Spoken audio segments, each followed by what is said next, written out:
Sa isang liblib na kalsada, may isang karinderyang tila kinalimutan na ng panahon at puno ng mga lihim. Ngunit sa loob nito, may isang lumang upuang bakante na tila may sariling mundo at naghihintay ng biktima. Si Aling Nena, ang tindera, ay laging nagbabantay. Alam niya ang panganib na nakatago sa bawat sulok. Dumating si Carlo, pagod at gutom mula sa biyahe. Hindi niya napansin ang babala sa mga mata ng matanda. Biglang tumahimik ang buong paligid. Ang mga mata ng ibang customer ay nakapako sa kanya ng may matinding takot. Isang malamig na haplos ang biglang dumampi sa kanyang balikat. Tila isang kamay mula sa kabilang buhay. Isang bulong ang gumapang sa kanyang pandinig, nagdadala ng nakakapangilabot na lamig sa kanyang buong katawan.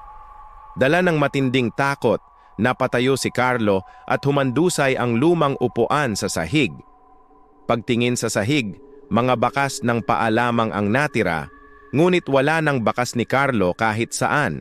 Muling tumahimik ang karinderya. Ngayon, 2 na ang bakanteng upuan at 2 na ang hindi dapat upuan kailanman.